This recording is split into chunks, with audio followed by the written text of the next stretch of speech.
I'm going to start this podcast episode off a little controversially and say the quiet part out loud. You're not crazy. Motherhood is miserable. If you're a mom, you probably just locked in to nod your head in agreement, or you opened up the comment section to give me a piece of your mind. If you're not a mom, you probably are also nodding your head in agreement or opening up the comments to give me a piece of your mind. No one told you to have all them kids. That's why I'm staying child free. To both of you, I beg your patience. Let me cook.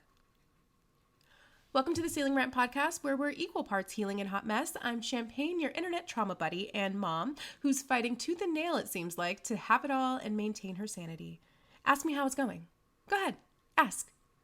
My eyes twitching as we speak. Today's topic is heavy in some ways, but in a lot of ways it's not. If you're not a mother and you think this episode has nothing for you, I can almost guarantee you it does. Even if you don't ever plan on having children, you probably know someone with kids, even if it's just your parents and you feel like they didn't do a great job. I'm hoping at the very least to provide you with a little bit more insight into motherhood from my personal perspective. If you are a mom, I hope this episode makes you feel seen, makes you laugh, and if you have some mother wounds, I hope this drums up something in you that inspires you to heal, in whatever way that looks like for you.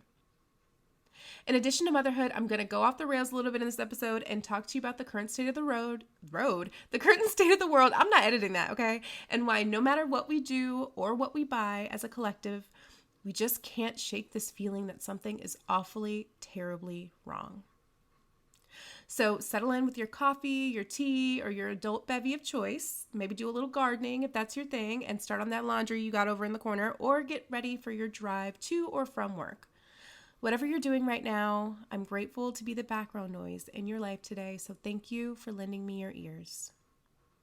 Now that that's out of the way, let's get triggered. Now, I'm not a mom content creator per se, but I am a creator that happens to have kids. 2, to be exact. My eldest is 4, and my youngest, Bean, just turned 1. Now, being that our phones are absolutely listening to us, I get fed a lot of mom content in my algorithms, and I can't help but notice not just what's going viral, but what the comments look like in these videos. And it's giving me a lot of insight into the general perception of motherhood from both mothers and women without children. I'm going to talk about some creators. And trust me, you don't want to go down the rabbit hole on these, so I'm going to give you a brief synopsis instead of calling them by name, but I'm sure if you're determined, you can find them if you look hard enough. The first is a woman who went viral for having 6 kids sleeping in her kitchen together on cots while her and her boyfriend took the master bedroom. The second is another woman with 6 kids and 1 on the way who went viral for essentially having 6 kids and 1 on the way and being 23. Another woman went viral for the meals she fed her 3 kids, which included mostly junk food, to be honest, and some applesauce packets. Then another that just went viral for feeding her 7 children 1 large pizza, so about 1 slice per child for dinner, while she cooked a full T-bone steak, loaded baked potato, and some other sides for her boyfriend, who was also staying in the hotel with her and her 7 kids.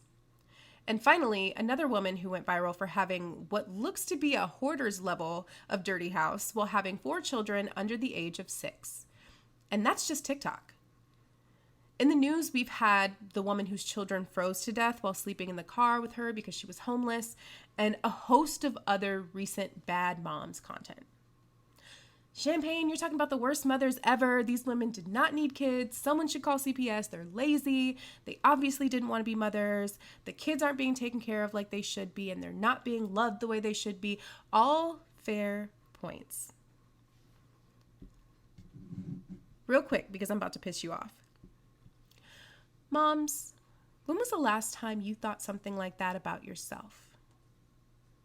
When was the last time you thought to yourself, oh, I'm such a shitty mom. I'm feeding my kids fast food again. Or the house is a mess. I'm so lazy I can't keep it clean. Now, I'm not saying tomato, tomato, okay? But what I am saying is tomato, orange, bitch, because they're both a fruit, even if it doesn't look like it at first glance. Now, I'm not asking whether or not you're a better mother objectively than these women I mentioned. I actually don't want to talk about their actions at all. What I want to talk about is why we as mothers are conditioned to immediately criticize ourselves in the worst of ways. Why our knee-jerk reaction is to tear ourselves down. And I want to discuss the reason these videos are going viral in the first place. They make other moms feel like better moms. And they make child-free women feel validated. I told you we were getting triggered today. Let me give you a quick moment to cuss me out because I know it's coming. It's okay. I can take it. Go ahead and cuss me out. Get whatever you got to get out. The women that I mentioned make us mad. Rightfully so, because we view their actions as wrong and harmful. There are certain expectations as a parent, and especially as a mother, that society generally upholds as the standard.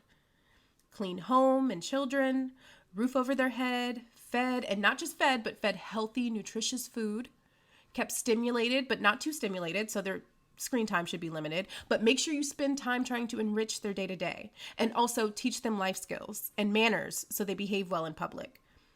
And instill confidence, but make sure they're not arrogant. And make sure your daughter is modest and respectable. And also don't forget to keep an eye on your son so he doesn't turn into Andrew Tate. And by the way, did we mention you need to do this while also maintaining a 9-to-5? Because the economy. And drinking water and keeping a skincare routine and exercising so you don't let yourself go. Easy, right?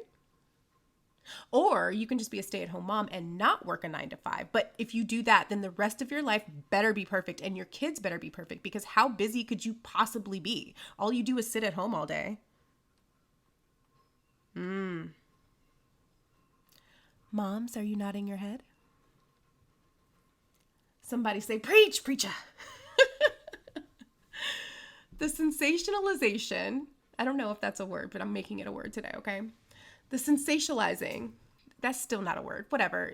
I'm running on like 3 hours of sleep, okay? The sensationalization, I'm going to run with it, of bad moms is the only reprieve that we sometimes get from our own internal critics as moms. I'm not as bad as her, so maybe I can let up on the punishment I'm giving myself, right? Because it's not really about the children's safety, let's get real. If it was, these women would have hundreds of thousands of CPS calls against them. And I'm not saying that no one's calling CPS on these women, but I'm saying that some of these videos have millions of views and tens of thousands of comments condemning their actions. I can tell you what they don't have. Tens of thousands of CPS calls. And in kind, the payment we give them for giving us the gift of 90 seconds of not feeling like a shit mom is virality. Thousands of dollars in ad revenue. We pay their bills. We don't make relatable, normal, middle-class, non-exceptional moms rich or famous on these platforms. Because in order for someone to blow up, we as a society have to be able to criticize them. And if we criticize the average, everyday, normal mom, guess who we'd also have to criticize? Ourselves. And we do enough of that already in our heads all day long.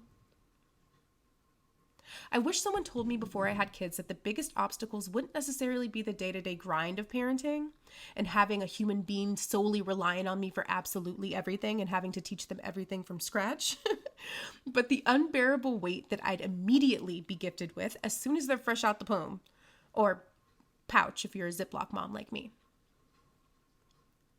Have you ever had the feeling of impending doom? Like there's something you forgot or something you didn't do right, and now something bad might happen. For a lot of moms, not all, but a decent enough amount that I feel comfortable saying most, that is what motherhood feels like. All day. It's a running tab of guilt in the background as you do your day-to-day tasks. Have they eaten enough vegetables? Are they hitting the milestones they're supposed to hit? Are they getting too much screen time? Should I opt for holistic medicine instead of Western medicine? Am I going to ruin my kids? Did I already ruin my kids? Can they handle conflict? Should they go to daycare? Public or private school? Are their grades bad? Is that my fault? Do they have friends? Are people nice to them at school? Did I teach them how to floss? Are they happy? Fuck, it's too much. Then if you're like me and fucked around and had another, there's one in the background running and screaming. Somebody shut that fucking baby up. I kid. I said this in a video I posted last week about the woman with 6 kids and one in the chamber, that I'm glad that she's creating content. Not all content has to be aspirational. Some content can serve as a deterrence. Some people may learn something from her. Not all people learn their lessons the hard way. Some people can learn not to do something by watching someone else do it. She might be somebody's birth control. And on the flip side of that, she might be someone's community. Imagine how lonely it must be to be that young and have that many kids. Maybe someone else can feel seen through her content. Whatever way you view their content, I think it's important that conversations are happening online now that weren't being had before. And if they were being had, it wasn't in a public setting. There weren't hours of discourse on it or a comment section condemning it. And I know there are some folks who have concerns that people posting their struggles as mothers, especially those that are poor, are somehow glamorizing their situations. But I don't believe that to be true, in my opinion. Rather, I think it's unlikely, okay? If there are people who are watching their content and thinking, I want to live like that, it's not because their life looks appealing, but because they're seemingly gaining clout off of posting their situation. And I guarantee you that the people who actually go through with trying to replicate these women's strategies just for some internet clout, they were lost to the game anyway. Again, though, I don't think there are very many of those.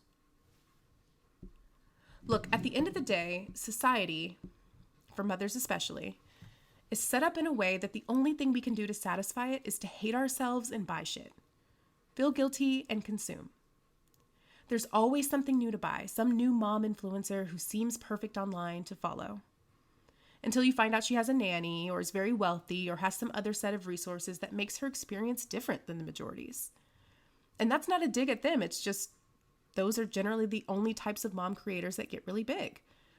The grandiose and aesthetic with the huge parties and the perfectly cut fruits and veggies in the bento boxes that go to Pilates in the morning and cook 5-course meals at night, or homeless living in the hotel with my boyfriend and my 12 kids. That's it, folks.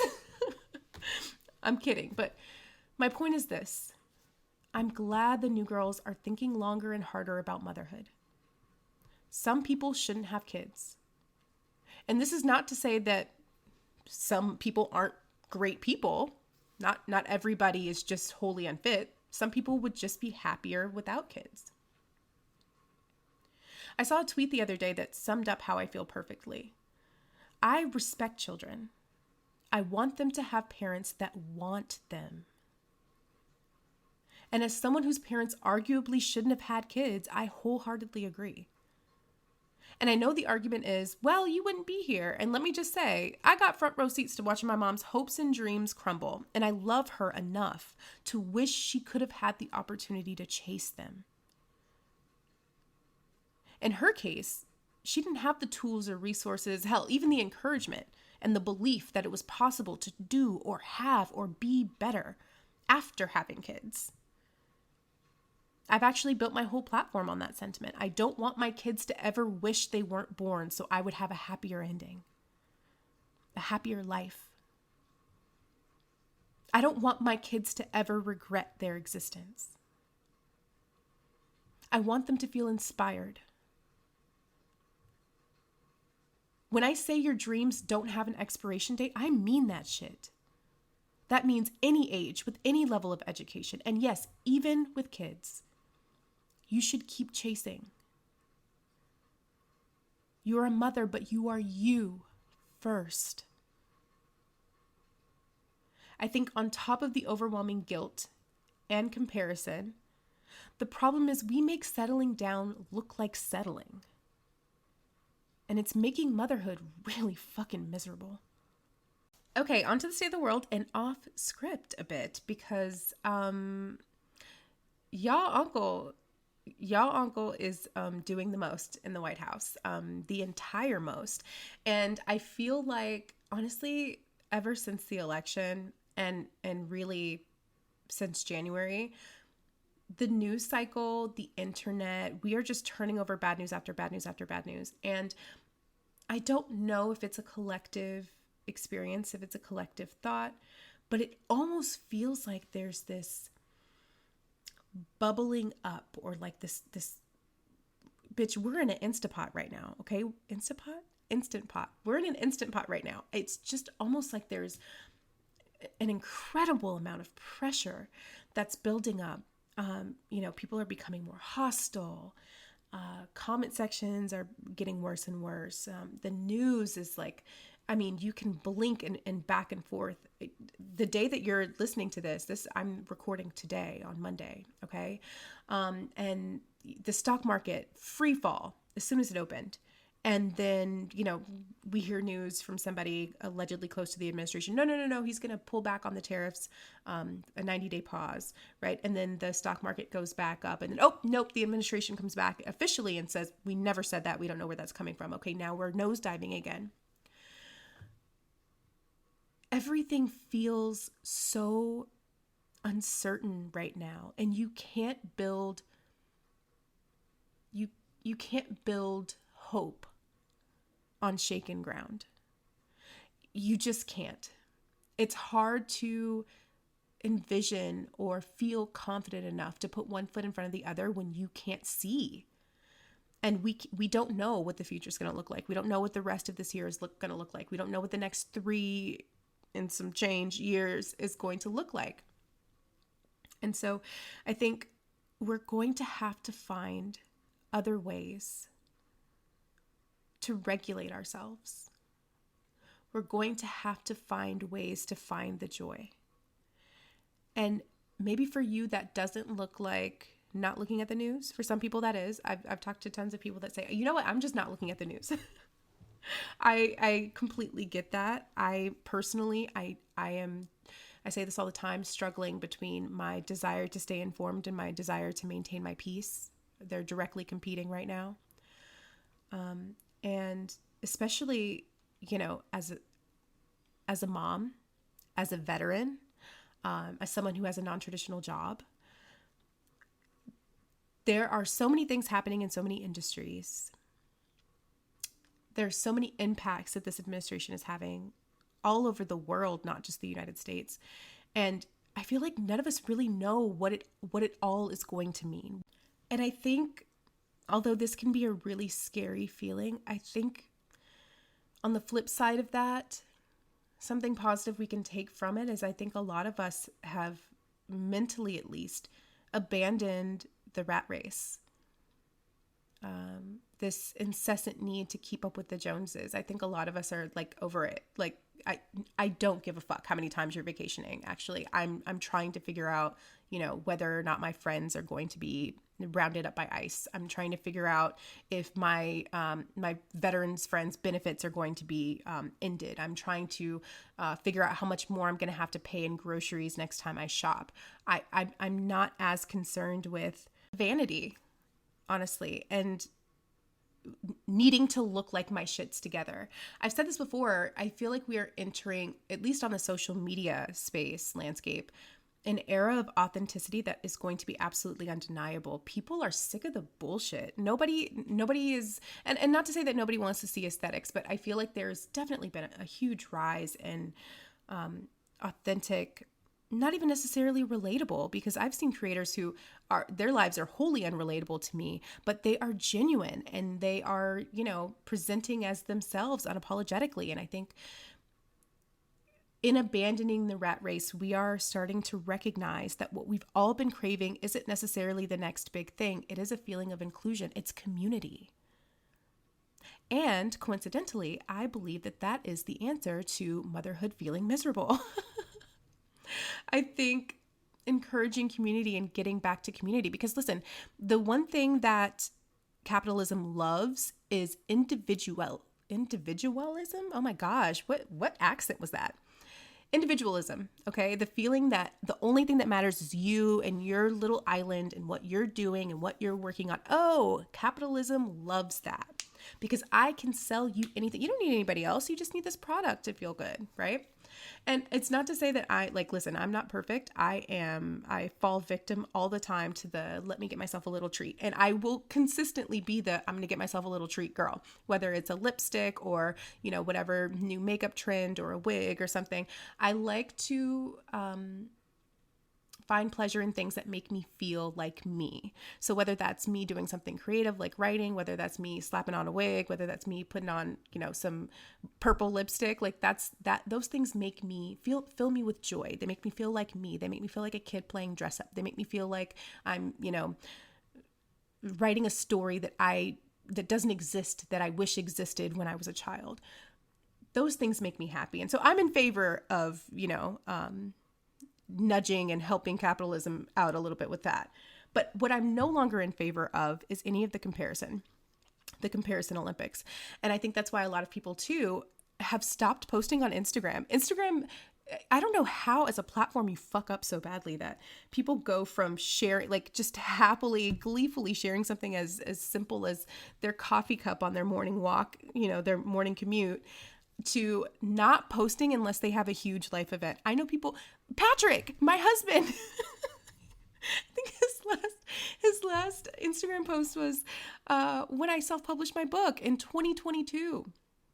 He doesn't post anything. I know lots of people have non-Instagram husbands and boyfriends, but even women. I have friends that rarely post because they don't think that their selfie is Instagram worthy. We created this, and not you. I'm not trying to single anybody out, but the environment online is so toxic, especially on platforms like Instagram, that we're afraid to be creative because we feel like it has to match the aesthetic of the app. How sick!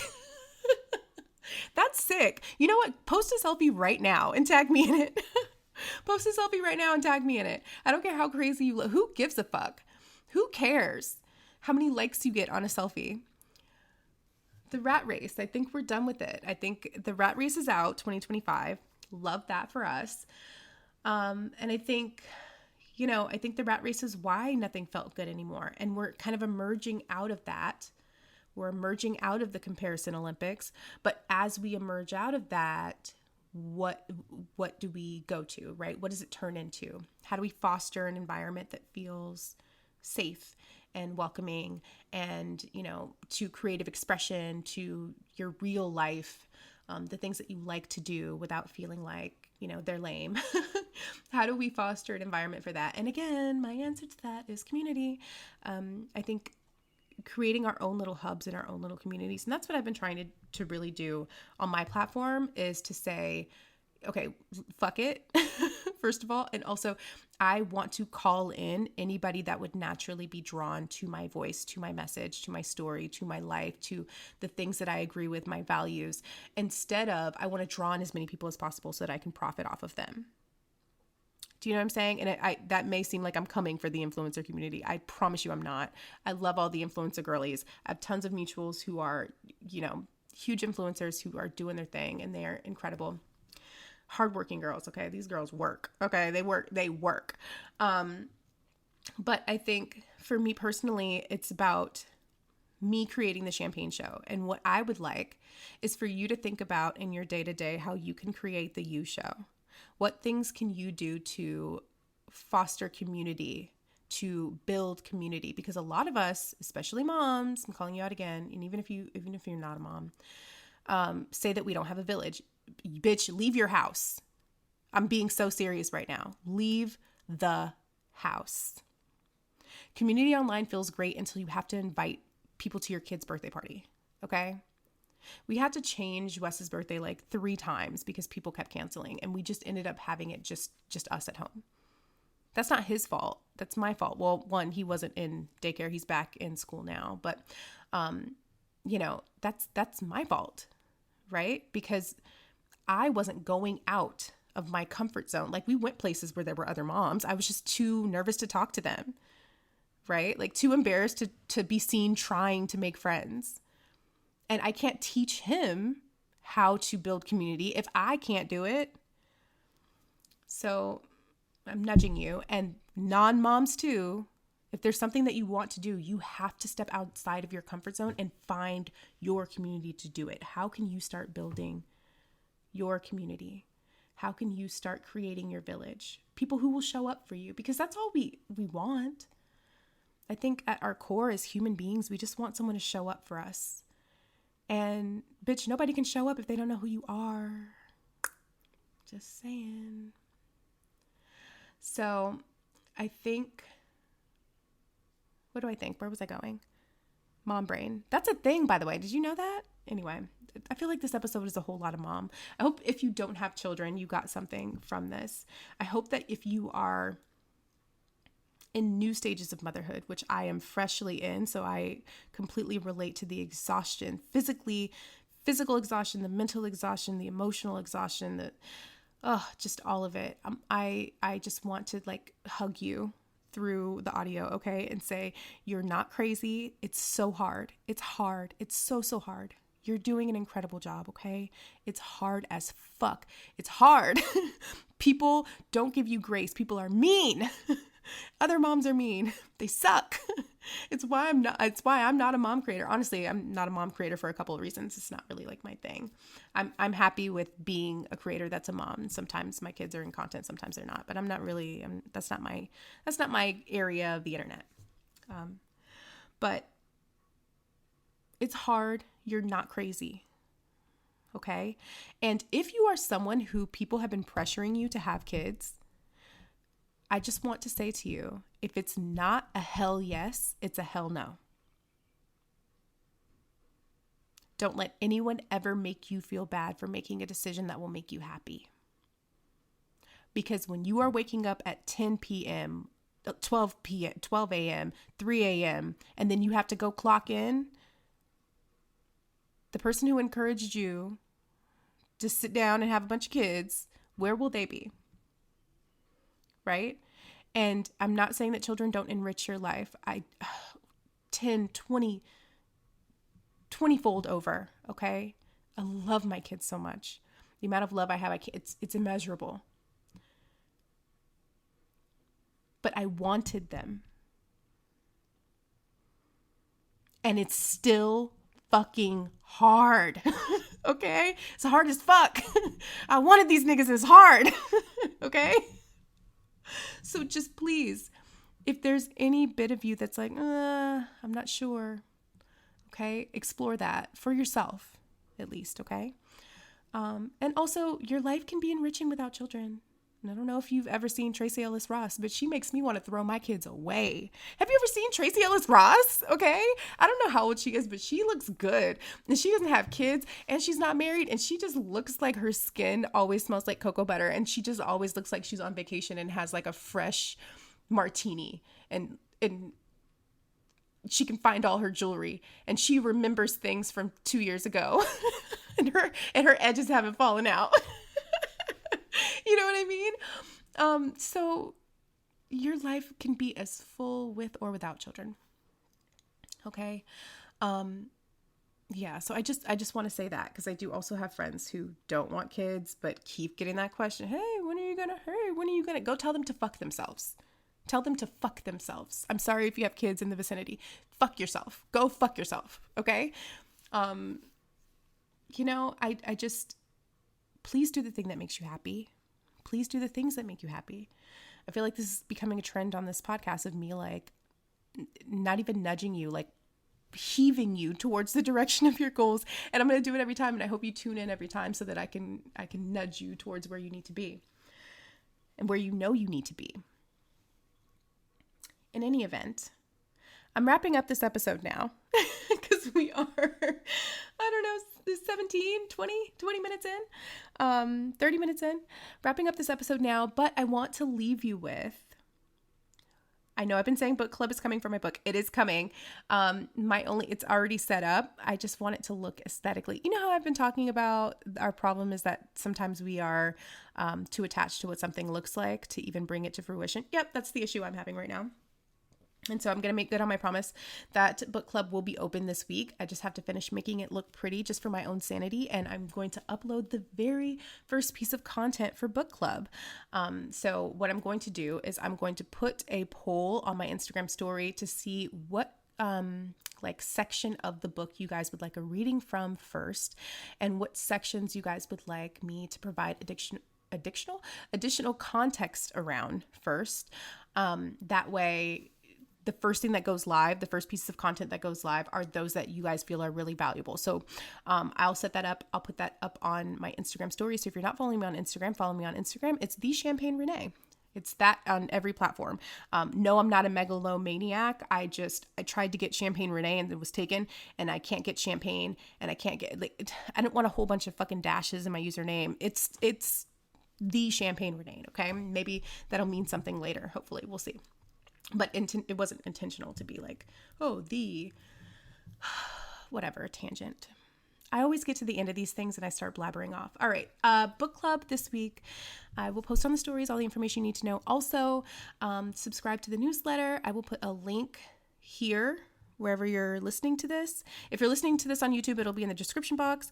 If you're not listening to this on YouTube, it will also be in the description box. I don't know if you'll be able to click it though. On YouTube, you'll be able to click it. So you can click and subscribe to the newsletter on my website. That is going to be where I'm going to start communicating to you guys through email when there are going to be new drops in the book club, when there's going to be additional content for The Path, which is the community I'm creating of people who are chasing their dreams. Non-traditional and traditional.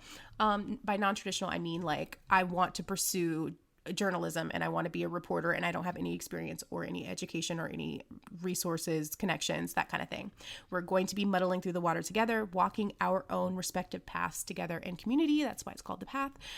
So I'll be, sending updates about what's going to be happening on The Path, blog updates, like my monthly favorites, just pretty much everything is going to be in the newsletter. So definitely make sure you head over to champagnerenee.com/subscribe to subscribe to the newsletter so you can be up to date when I post new content related to everything healing, podcast, all the shit I just mentioned. Okay. The movie. Listen. We'll chat about it, but my memoir, Week Ink, I am adapting for film. I'm pitching this movie, and I already have a pilot for a TV series that's loosely based. It's not word for word, but it's loosely based off of it. So I'm working with these two pieces, and I'm really charting this own path, unknown, with no resources, with no connections, with who the fuck knows what I'm doing, but I'm doing it because I feel compelled to. And I feel like this is my path. And so I have to walk it even if I can't see it. And so I'm going to be inviting you guys on that journey as well on the website through book club. So that's going to be a separate kind of thing that is going to be kind of like a members site that's paid, like a Patreon. So I'll be transparent with you guys about that, but it's going to be like behind the scenes stuff and, working through like the script stuff with me. I'm really going to be like taking you guys on the journey through this. And that will include a bunch of other stuff. So we'll get into it later. Okay. We'll get into it later. But I'm so excited to be just inviting you guys on this journey. I'm just so happy that so many of you are like love the book so much and are so invested in it. Like honestly, every time I hear feedback from you guys on the book, I cry. It's just, I never even thought one person would read it. I didn't think anyone would give a fuck. So it's just so, anyway. Yeah. Okay. Well, this is the end of this episode. I never know how to end these. Okay. Love you. Bye. And, I hope you have a great rest of your week. I hope you find the joy. And I hope you stop the comparison Olympics. I hope you realize that it is okay to step into your authentic self. I hope you post that fucking selfie and you tag me in it. And start being who you feel yourself to be.